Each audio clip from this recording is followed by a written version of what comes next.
जय यीशु। प्रभु यीशु के सामर्थ्यवान एवं अति सुंदर नाम में आप सभी लोगों को और एक बार फादर अभिवादन करते हैं। हालेलुया।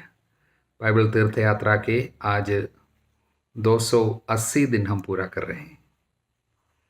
प्रवक्ता ग्रंथ के 18 और नया पुस्तक हम शुरू करते हैं यिर्मयाह का ग्रंथ, पहला 2 अध्याय और मत्ती के अध्याय 20।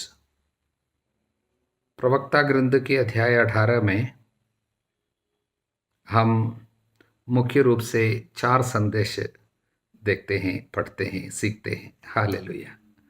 पहला संदेश ईश्वर की दया से जुड़ी हुई है। सर्वशक्तिमान प्रभु सबका सृष्टिकर्ता समस्त सृष्ट वस्तुओं पर अपनी दया बरसाता है, विशेषकर मनुष्य के ऊपर, क्योंकि वो जानता है हम किस चीज़ के बने हैं, हम कितने तुच्छ है। अनंत काल की तुलना में हमारा जीवन कितने छोटा है, ये सब प्रभु जानता है। उसके विषय में हम पढ़ते हैं वचन 4-5 में, कौन उसके महिमा में सामर्थ्य को घोषित करेगा, कौन उसकी दयालुता का बखान करेगा। उनमें ना तो कुछ घटाया ना कुछ बढ़ाया जा सकता है। प्रभु के चमत्कारों की धाह कोई नहीं ले सकता। जहाँ मनुष्य उनके वर्णन का अंत करता है, वहाँ उनका प्रारंभ मात्र है। देखिए आगे कहता है वचन 8 से, यदि मनुष्य की आयु 100 वर्ष है तो बहुत मानी जाती है, किंतु अनंत काल की तुलना में ये थोड़े वर्ष समुद्र में बूंद की तरह है, रेत के एक कण की तरह मात्र है। हालेलुया। इसलिए प्रभु मनुष्यों के प्रति सहिष्णु है, वो उन पर अपनी दया बरसाता है। इसलिए ईश्वर की छाया में, उसके सदृश्य में बनाए गए हम लोगों को भी चाहिए कि हम दयालु बने। ये संदेश हमको मिलते हैं। उसके बाद 15 से 18 तक के 4 वचनों में हमारे शब्द कितने अच्छा, पवित्र, सुंदर, कोमल हमको बनाए रखनी है। विशेषकर हम कुछ भला कार्य करता है, किसी को कुछ देते हैं, भिक्षादान की बात है, तो शब्द को भी हमें सुंदर बनाए रखनी चाहिए, कोमल बनाए रखनी चाहिए। हालेलुया। उसके विषय में बताया। आगे कुछ वचनों में, जैसा कि 19 से 29 तक के वचनों में, समझदारी, जीवन के हर एक पहलू में समझदारी की ज़रूरत है।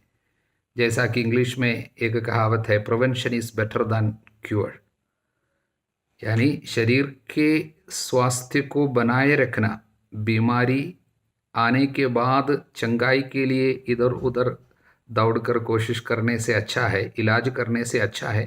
पहले से बीमारी आने से रोको, स्वास्थ्य बनाए रखो, प्रिवेंशन, बीमारी को रोके रखना। हालेलुया। इसी तरह ये कार्य शरीर से जुड़ी हुई बातों में, आध्यात्मिक बातों में भी इस तरह समझदारी बनाए रखना। इसलिए कहता, बीमारी से पहले विनम्र बनो, समय रहते अपने पापों पर पछतावा करो, क्योंकि अनेक बीमारी ऐसी है जो पाप के कारण आ जाती है। इसलिए पछतावा करना। मन्नत पूरी करने में विलंब मत करो, मृत्यु तक ये काम मत टालते रहो। ऐसा है। अंतिम समय भटकने वाला क्रोध और दंड, अंतिम समय भटकने वाला क्रोध और दंड याद रखो। हालेलुया। जब प्रभु अपना मुंह फेर लेता है, तब भी क्रोध को, दंड को सब याद रखना और पवित्र जीवन बिताना। इस तरह समझदारी अपने जीवन में बनाए रखने के लिए यहाँ पर बताए गए हैं। और अंत में लास्ट आखिरी 4 वचन 30, 31, 32, 33, इसमें आत्म संयम के बारे में, अपनी वासनाओं के दास मत बनो, लालसाओं पर संयम रखो। यदि तुम अपनी वासनाओं के दास बनोगे तो तुम्हारे शत्रु तुम्हारा उपहास करेंगे, मतलब शत्रु को तुम्हारे ऊपर अधिकार मिलेगा, तुम्हारी निंदा करने का अधिकार मिलेगा। वासना पे अगर हम नियंत्रण नहीं रखेंगे, शत्रु हम पर हंसेंगे, हमारी हंसी उड़ाएंगे, हमारी मजाक करेंगे, हमारे साथ वो जो चाहता है वो करेगा। दावतों में रुचि मत लो। इसका मतलब आत्म संयम, सेल्फ कंट्रोल। इस तरह 4 संदेश इस अध्याय से, 18वां अध्याय से हमको मिलते हैं। हम प्रभु को धन्यवाद दें। हालेलुया। नबी यिर्मयाह के ग्रंथ में आपका स्वागत है। प्रियजनों, नबी यिर्मयाह को हम आंसुओं का नबी कहा जा सकता है, कारण उसके जैसे दुख भोगने वाला शायद ही अन्य कोई नबी रहा हो। व्यक्तिगत जीवन में बहुत दुख, तकलीफ, आंसू, परेशानी, तिरस्कार का अनुभव इनको करना पड़ा। लंबे 40 साल तक यहूदा में यिर्मयाह की सेवा रही। इसके दौरान कम से कम 5 राजा लोग शासन किए, राजा योसिया से लेकर सदकिया तक। ईसा पूर्व 626 में इनकी सेवा शुरू हुई और ईसा पूर्व 587 तक। किंतु इनके मुंह से निकले भविष्यवाणियां और चेतावनियां बहरे कानों में पड़ी, बंद कानों में पड़ी। लोगों ने तिरस्कार किया, कोई भी पश्चाताप नहीं किया, मूर्ति पूजा नहीं छोड़ी, प्रभु के पास वापस नहीं आए। इसलिए क्या हुआ, अपने जीवन काल में अपनी आंखों के सामने उन विपत्तियों को घटित होते हुए उनको देखना पड़ा, जिन विपत्तियों का विवरण और चेतावनी वो बराबर अपने भविष्यवाणियों में दे ही रहा था लोगों को। जैसा कि मंदिर का विनाश, यरूशलेम शहर का सत्यानाश, विध्वंस, शत्रुओं के द्वारा यहूदियों को बहुत ही बुरी तरीके से निर्वासन में लेकर जाना बाबुल की ओर, यह सब अपनी आंखों के सामने उनको देखना पड़ा। इसके बारे में वो चेतावनी बराबर दे ही रहा था, होने वाली विपत्तियां, लेकिन लोगों ने ठुकराए। हालेलुया। इब्रानी भाषा में यिर्मयाहू का मतलब है याहवे को ऊंचा उठाना। अपने जीवन में उनका उत्तरदायित्व यही था, वो प्रभु को ऊंचा उठाने की कोशिश ही कर रहा था। हालेलुया। लोगों के जीवन में प्रभु को ऊंचा उठाने के लिए निरंतर मेहनत कर रहा था। इस ग्रंथ को हम मुख्य रूप से 3 भागों में बांट सकते हैं। पहला भाग 1 से 25 तक के अध्याय, वहां पर यूदा और यरूशलेम के खिलाफ भविष्यवाणियां, और 26 से 45 तक के अध्याय दूसरा भाग, वहां पर नबी का दुख हम देख सकते हैं, सताए जाने वाले एक नबी अनेक प्रकार से।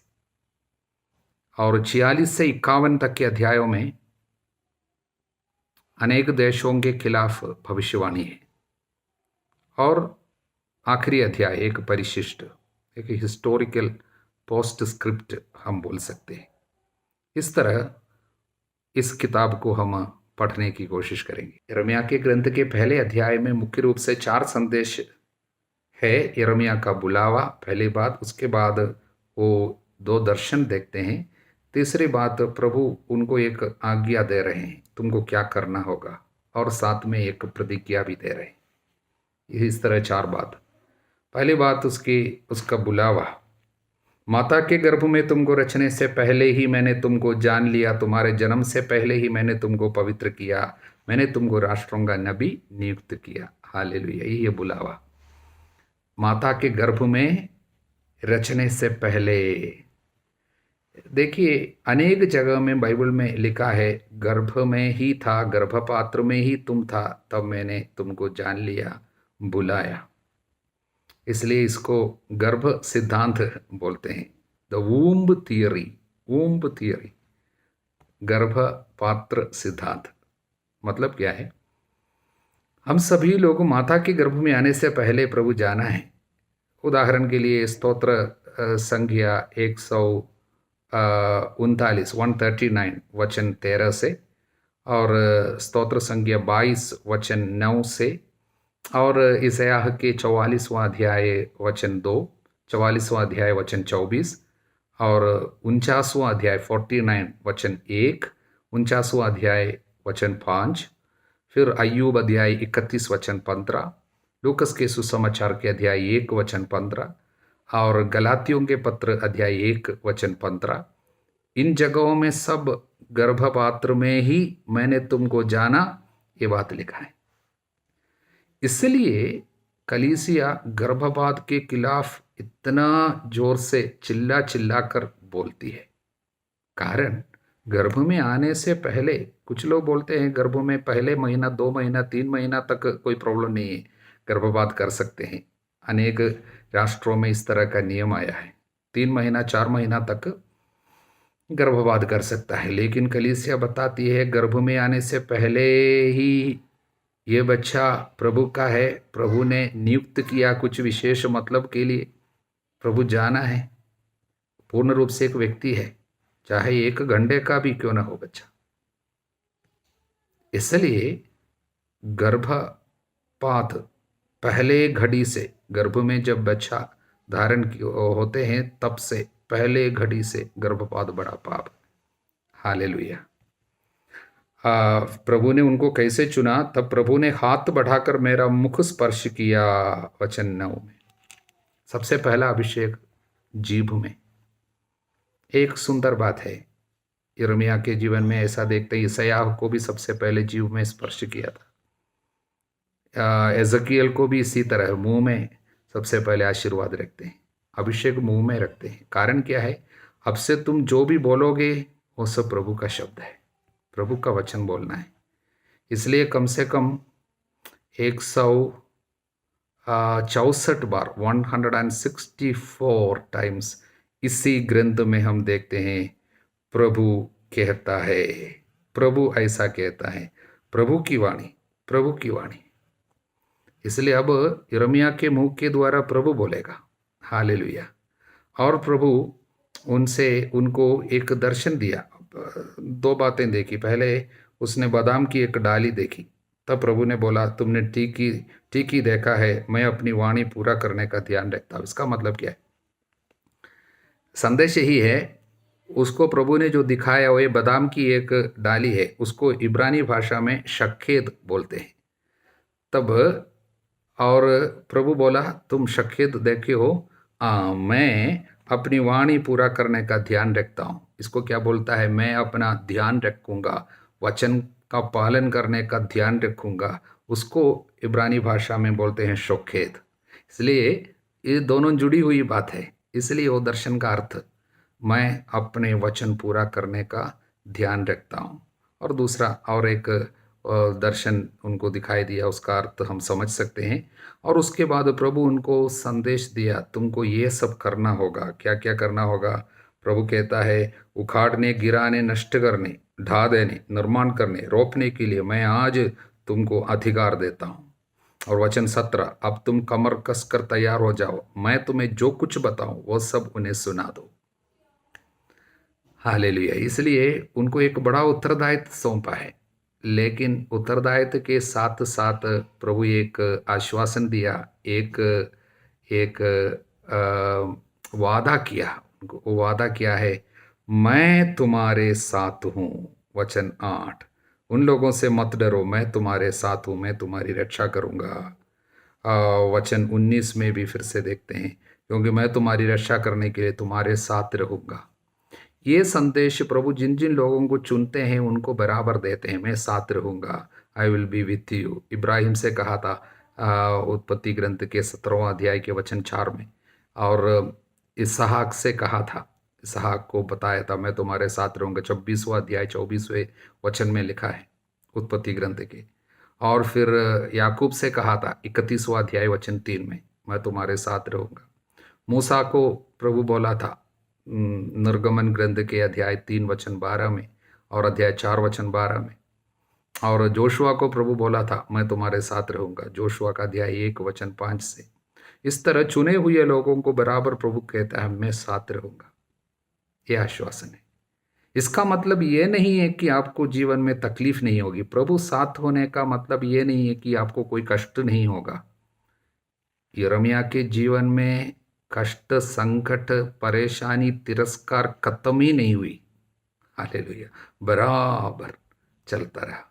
इसलिए कभी कभी कुछ लोग सोचते हैं कष्ट होने का, संकट होने का, बीमारी आने का, तिरस्कार होने का मतलब ये है कि प्रभु ने आपको छोड़ दिया। नहीं है, प्रभु साथ होने से ऐसा ही होगा। पुत्र, यदि तुम प्रभु की सेवा करना चाहते हो तो विपत्ति की सामना करने को तैयार हो जाओ। इस तरह संकट से होकर गुजरना पड़ा इस नबी को, और हम लोगों को भी प्रभु की सेवा के लिए जो भी तैयार हो जाते हैं, उन सभी लोगों को दुख भोगने के लिए तैयार हो जाना पड़ेगा। इसलिए प्रभु कहता है तुम कमर कस कर तैयार हो जाओ। हालेलुया। दूसरा अध्याय पूरा एक ही संदेश है, वो इज़राइल का विश्वासघात का संदेश। प्रभु के साथ जो विश्वासघात उन्होंने किया, उसको बहुत ही सुंदर रीति से, दिल को स्पर्श करने वाली रीति से यहाँ पर प्रकट किया गया है। और प्रभु सबसे पहले याद करते हैं उन दिनों को जब जब इस्राएल प्रभु को बहुत प्यार करता था। वो कहता है मुझे तेरी जवानी की भक्ति याद है, जब तू मुझे नववधू की तरह प्यार करती थी। तू मरुभूमि में, बंजर भूखंड में मेरे पीछे पीछे चलती थी। सबसे पहले कितना प्यार था, लेकिन बाद में क्या हुआ? तुम्हारे पूर्वजों ने मुझ में क्या दोष पाया कि वे मुझे छोड़कर निस्सार मूर्तियों के अनुयायी बने और स्वयं निस्सार बन गए। जो देव मूर्तियों के अनुयायी बन जाते हैं, अपने को निस्सार बना देते हैं, उनकी तरह, देव मूर्तियों की तरह। और उनके पाप के बारे में प्रभु बराबर बता रहे हैं। वचन 13, मेरी प्रजा ने 2 अपराध कर डाले। उसने मुझे संजीवन जल के स्रोत को त्याग दिया, पहला पाप। दूसरा, अपने लिए ऐसे कुंड बनाए जिनमें दरारें हैं, जिनमें पानी नहीं ठहरता। प्रभु को छोड़ दिया, एक पाप। दूसरा, देव मूर्तियों के अनुयायी बन गए, मूर्ति पूजा में फंस गए। इसलिए पाप आपके साथ क्या करेगा? वचन कहते हैं, वचन कहते हैं 19वां वचन, तुम्हारी दुष्टता तुमको दंड देगी, तुम्हारा विश्वासघात तुमको मारता है। इसलिए दंड और हमारे साथ जो अत्याचार सब जो होती है, ये पाप के कारण है। प्रभु नहीं, दंड कौन देते हैं? तुम्हारा विश्वासघात तुमको दंड देते हैं, तुम्हारी दुष्टता तुमको दंड देती है, विश्वासघात तुमको मारते हैं। हालेलुया। और प्रभु को छोड़कर उन्होंने मिस्र में और अस्सुरियों के पास सब सहायता के लिए गए, जब प्रभु स्वयं उनकी मदद करने के लिए हमेशा तैयार है। इन्होंने अपनी मदद के लिए मिस्र देश गए और अस्सुरियों के पास गए, असीरिया के पास। इसलिए यह सब उनके लिए विपत्ति का कारण बना। प्रभु उनको व्यभिचार कहते हैं। प्रभु को छोड़कर अन्य देवी देवताओं के पीछे जाना, प्रभु रहते समय अन्य राष्ट्रों की मदद मांगने जाना, यह सब, इसको सब प्रभु कहता है आध्यात्मिक व्यभिचार। जैसे पत्नी पति को छोड़कर दूसरे किसी के साथ जाते हैं, उसी तरह है। प्रभु कहता है वचन 21, मैंने तुमको श्रेष्ठ जाति की उत्तम दाखलता की तरह रोपा, लेकिन तुम्हारी डालियां कैसे जंगली दाखलता में बदल गई है। इस पाप के बारे में प्रभु कहते हैं, चाहे तुम अपने को शार से धोती साबुन मल मल कर नहाती रहो, तुम्हारे दोष की मैल तुम्हारे मेरे सामने बनी रहेगी, प्रभु कहते हैं। हालेलुया।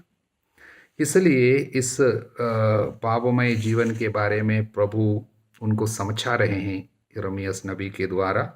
और 36वां वचन, तुम कितनी आसानी से अपना मार्ग बदलती रहती हो। हालेलुया। इसलिए बीच में प्रभु कहते हैं, निसार देवी देवताओं की पूजा करने वाले अनेक राष्ट्र हैं। वे राष्ट्र अपनी देवता को बदलते नहीं, भले ही उन देवताओं से उनको कुछ भी मिलते नहीं, फिर भी वो देवी देवताओं का पीछे ही रहते हैं, उन्हीं का आदर करते हैं, उनकी पूजा करते रहते हैं। अनेक राष्ट्र ऐसा है, जैसे बाल देवता को पूजते हैं, अन्य देवता शेरा देवता को पूजते थे, उन लोग उसी में लगे रहते हैं, उनको कुछ मिलता नहीं है। लेकिन मैं जीवित परमेश्वर तुम्हारे लिए इतना आशीर्वाद देने के बाद भी तुम अपना मार्ग बदलते हो, मुझे छोड़कर अन्य देवताओं के पास जाते हो। इस तरह प्रभु उनको समझा रहे हैं, अपने जीवन में आई हुई विपत्तियों का कारण भी उनको समझाते हैं। इसके पीछे तुम्हारा पाप ही, तुम्हारे साथ ये सब आने का पीछे कारण क्या है?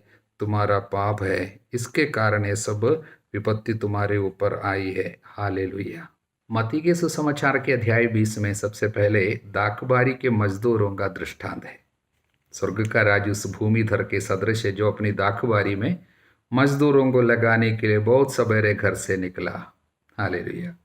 बाद में पहला पहर, दूसरा पहर, तीसरा पहर सब आदमी को लगाया। लास्ट में लगभग 1 घंटा दिन रहे, फिर बाहर निकला, वहां दूसरों को खड़ा देकर उनको भी काम में लगाया, और अंत में सबों को एक ही प्रतिफल। हालेलुया। संध्या होने पर दागबारी के मालिक ने अपने कारिंदे से कहा, मजदूरों को बुलाओ, बाद में आने वालों से लेकर पहले आने वालों तक सबको मजदूरी दे दो।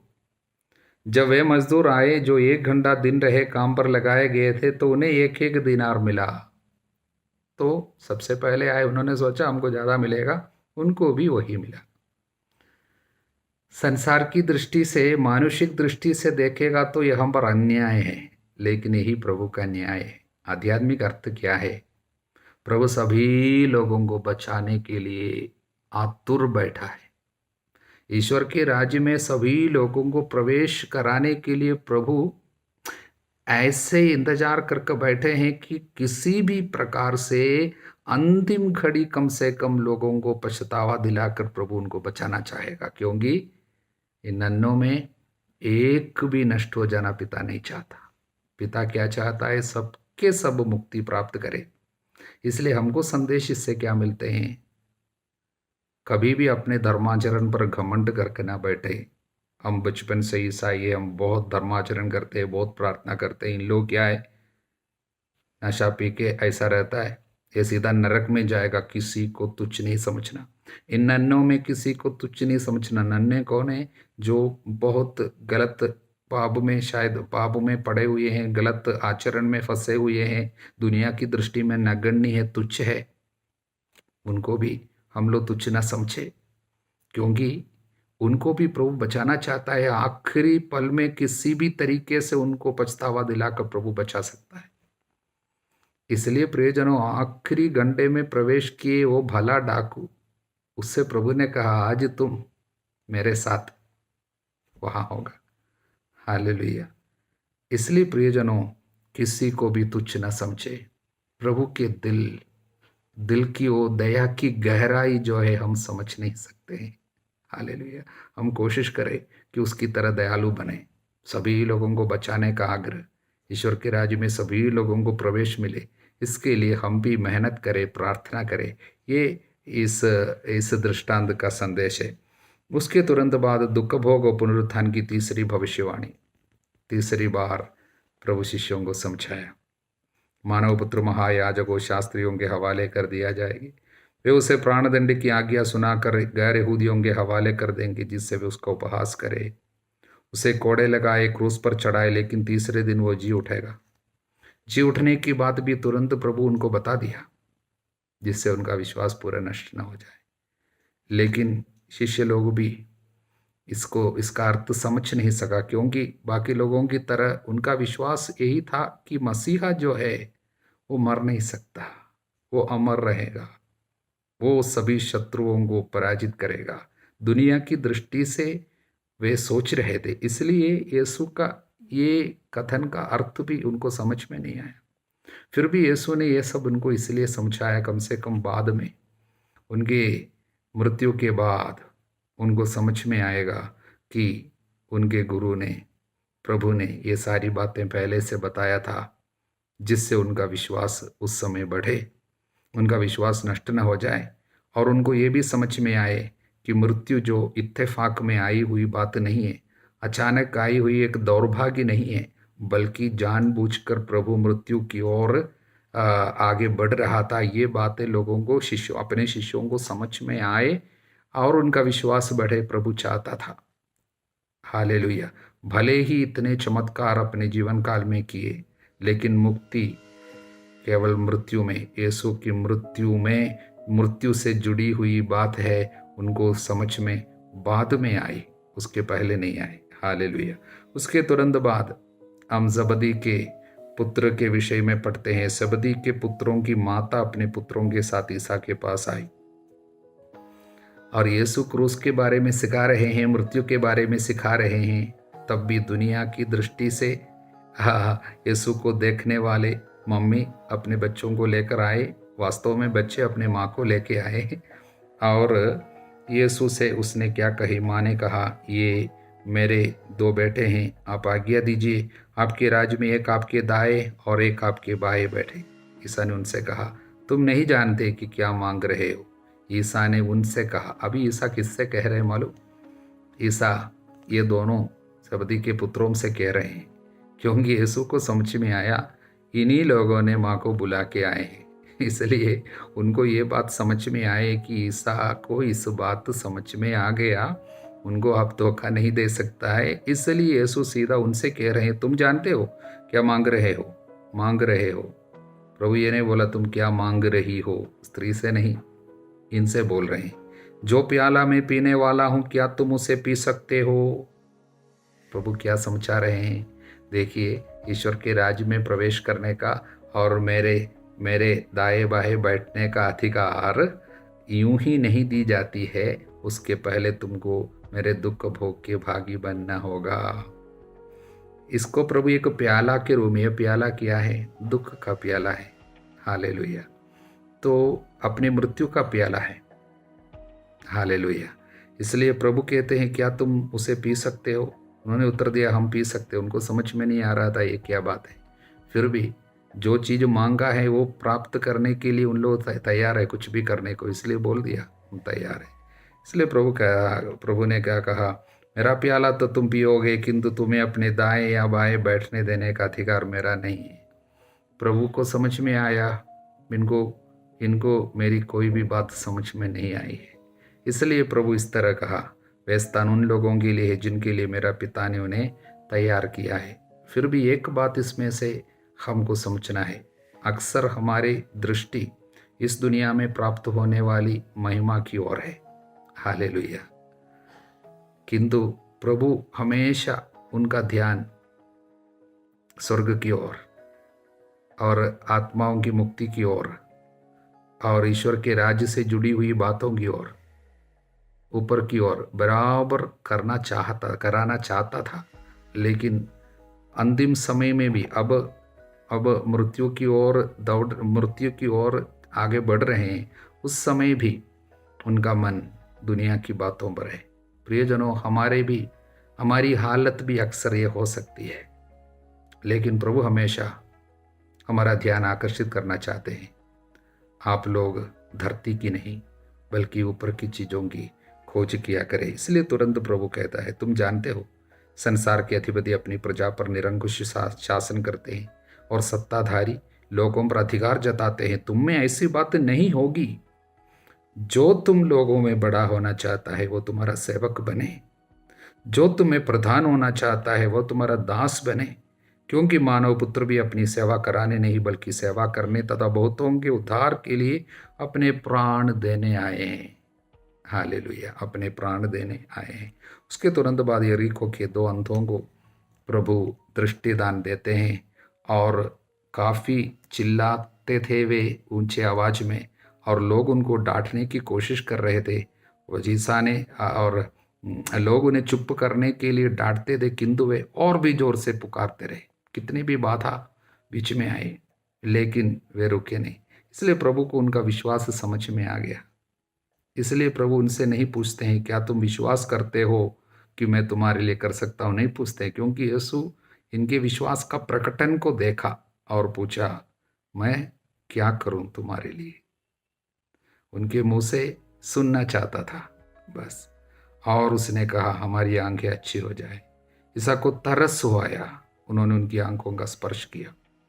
यीशु हर चंगाई उनके हृदय में आई हुई दया के कारण किया। इसलिए प्रियजनों, दया जब तक दूसरों पे नहीं आती, हम दूसरों के लिए अनुग्रह का कारण नहीं बनेंगे।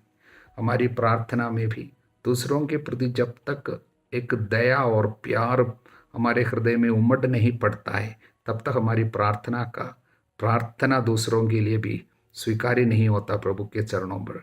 हमारे हर कार्य में भी आशीर्वाद आएंगे, हमारे स्पर्श में भी आशीर्वाद तभी होंगे जब हम दूसरों के प्रति प्यार से भर जावे। हालेलुया। दूसरों को बचाने का एक आग्रह, उनके प्रति एक प्यार और तरस हम सभी लोगों के हृदय में प्रभु भर दे। पिता, पुत्र, पवित्र आत्मा के नाम पर आमीन। हालेलुया।